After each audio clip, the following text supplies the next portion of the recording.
Hello everyone, I'm Valerie Coleman Morris. I'm standing outside courtroom number 1 of the Ron Dellum's Federal Office Building in downtown Oakland.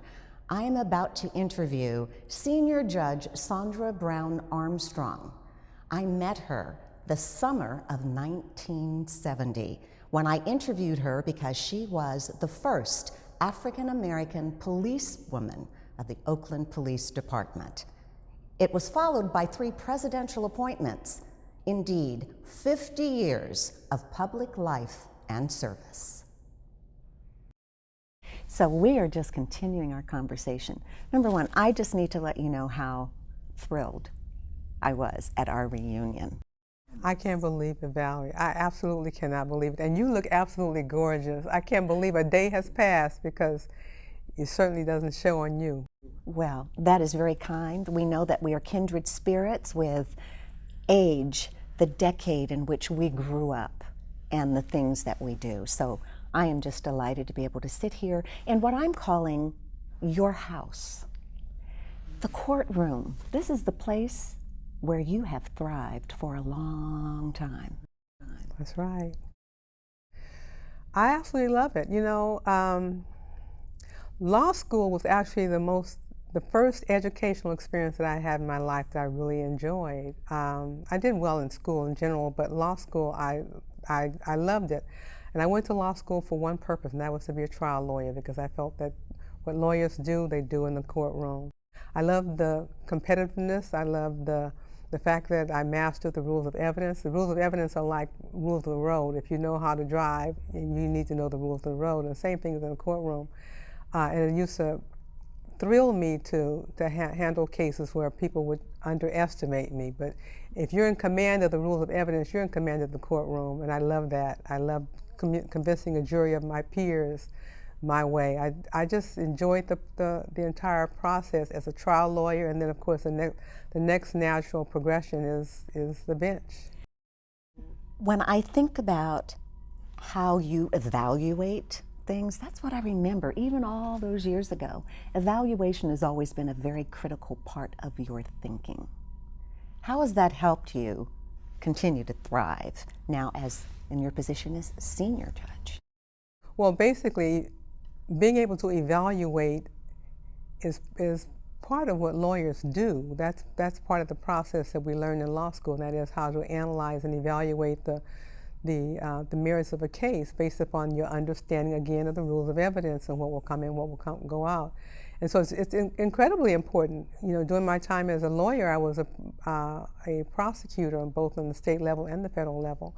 And you have to be able to evaluate cases that are presented to you by law enforcement to know whether or not these cases are good or whether they're not. But that's basically the most important thing that a lawyer does is to be able to appropriately evaluate a case to determine the merits so that you can know how to proceed.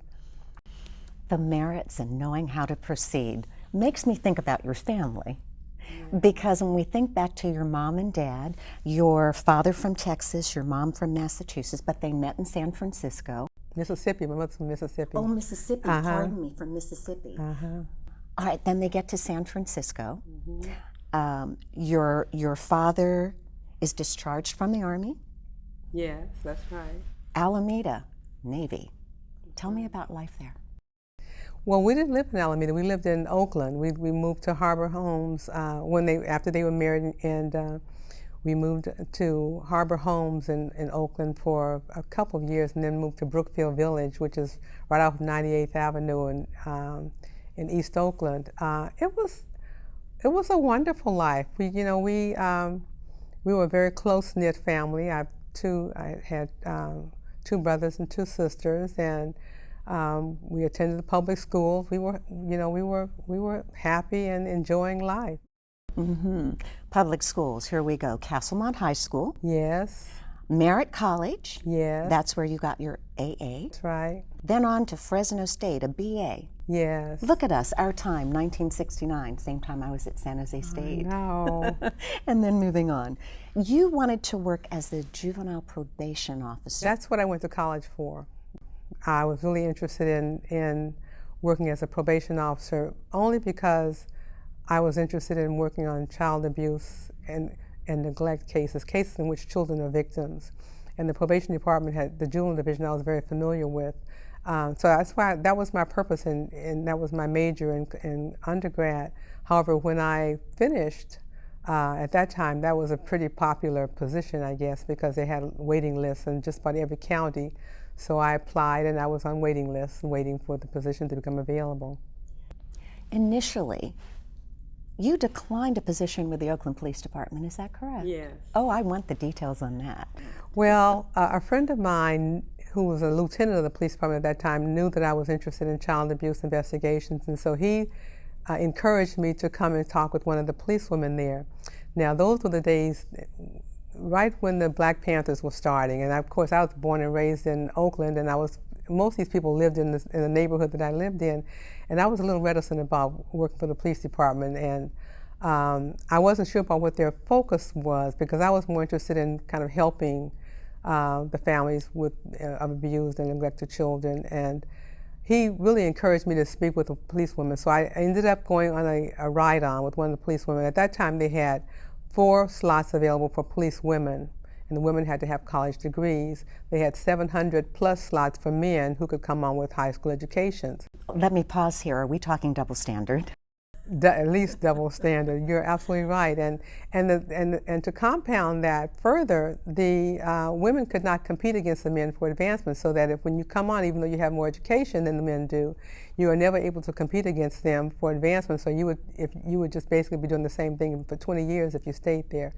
So, but in any event, I went and had a ride-along with the policewoman, and I just fell in love with the job because she's primarily investigating child abuse cases and doing exactly what I wanted to do. But I was also very sensitive to the fact that I would be the first African-American female on the force, and I knew that I was not really interested in doing that my real desire was to be a probation officer. So I told him very candidly that when they offered me the job that, you know, I really appreciated it, but you know, recognizing that I'd be the first African American, I would hate to leave them in that position, knowing that if the position comes up at the probation department, I would leave. He said, "Thank you very much for your honesty. We appreciate that, but no one can tell us they're going to be here for a week, a month, or 2 years." He said, "If you want the job for whatever period of time you take it, it's yours." And so I said, "Okay, fine, I'll take it." 7 years later, I was leaving. So I was there a lot longer than even I anticipated. That turned out to be probably the pivotal point in my life. Why? Because that is what generated my interest in the law. At the time that I was working for the police department, after I had been there for about 3 years, I had learned basically all there was to learn in that position, and I was starting to feel stagnant, and I don't like that feeling at all. So I started looking around for other things to do. But it was interesting how some people buy into the system, because there was so much resistance. I want you to tell a couple of stories about the resistance that you felt. I remember sitting on the floor in one of the, I think it was juvenile division, and we were all talking about the women now coming on the force, because I had volunteered to help recruit. So one guy said, "Well, Sandy," they called me Sandy, they said, "You know, the problem that I have with women," we were talking philosophically just about the women in general on the force, "the problem that I have with women coming on the force is that, you know, if I get dispatched to an emergency call and I have a woman partner," he said, "if something happens," he said, "my first instinct will be to protect her, and I could lose my life." And I said, and see, a lot of people came up with that, and I said, "Well, so whose problem is that?" He said, "What do you mean?" I said, "Whose problem is that? Because you need to be retrained. Should a woman be deprived of a job because you need to be retrained?" It was almost a sign of the times. It was where we were feeling as if we were being tested, double tested, as compared to our male counterpart doing the same job. That's right. I'm not sure how much things have changed, though they have changed, but there will always be some other challenges. It's just kind of a gender-specific thing. Yeah. But you were in the midst of it as the first. So I'm going to take you back a little bit again. So we talked about the police department, but then you began studying law at UCSF. Well, the impetus was the stagnation that the double standard was creating at the police department, and I just was not willing to stay there for 20 years and do the same thing. I mean, I was doing I was teaching in the police academies and working with the hospitals, trying to make sure they weren't aware of their statutory reporting obligations. I was doing a few more things, but I wasn't learning anything anymore, and that bothered me. And so the impetus of my going to law school was to get into a learning position. And when I started going to law school, I really loved law school. It was difficult at first because I was working full time during the day and I was going to school at night, and so it was a challenge, but I loved it. It was almost like recreational reading for me, which made it easier for me to do it, and even though I was most of the time tired. I'm actually going to fast forward a bit because something that you just said, critically important when you talk about being in law school and the struggle and the amount of time and all of that. You have for a very long time, since the late 80s, made sure that other young women, young people who want law have a family affair with you and another justice, making sure that you have these opportunities for fireside chats. Yes. Let's just talk now about the fireside chats and the importance, because that's the next generation. You know, back in 1989, there were a couple of young ladies that came to us, and they were having a very difficult time acclimating to law school, so they asked us if we had some time to talk with them, and of course we said yes. So they came over and we sat on the floor and just, you know, had chips and drinks and just sat and talked about life and law school in general, and until we got them to a different place. And the next year they called and said, we have a few more friends who are having the same problem, do you have time? So fast forward to now 2016, we've been doing it every year since 1989, usually at my home or Justice Jenkins' home. We talk about, not only about law school, but about life and some of the challenges that they're struggling, because most of it is just, these young people are, for the first time in their lives, on their own. And most of them are the rocks in their families. They've always been people that their families have looked to for support. Most of them are first-generation college graduates. So they don't have mother, fathers, or uncles or aunts who have gone through law school or through college. And because they're first-generation college graduates, and because they've always been smart, they've always been able to handle everybody else's problems included, their families have a hard time taking them seriously when they say they're having a hard time. They say, oh, you've always been able to do it. You'll be able to do it. Don't worry about it, you know. And that's even more troubling because that frustrates them even more.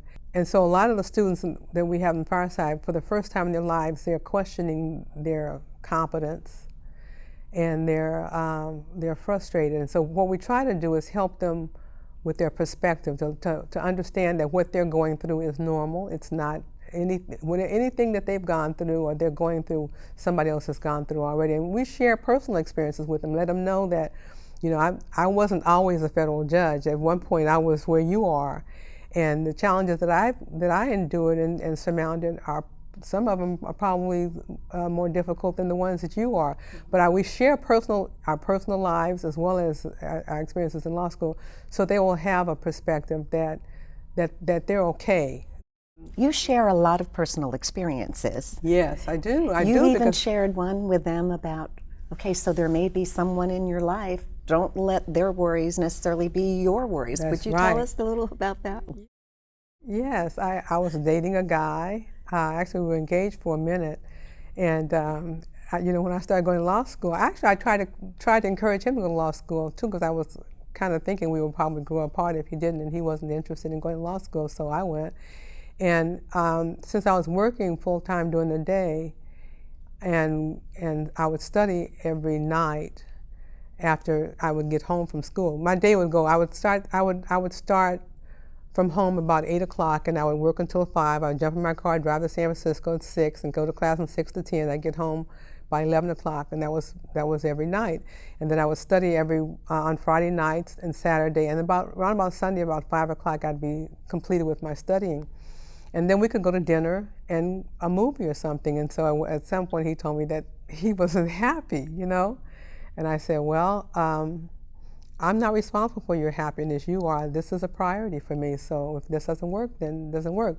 But what I tell the students is they have to decide whether they're going to follow their man or their dream. I chose my dream. I don't judge anyone for whatever decision they make, but the fact is you can't do both of them well. That story to me is very important because so many times young people are just trying to figure out, how do I balance? And when's the last time you had a 50-50 day? You know, you have to integrate life and make some choices.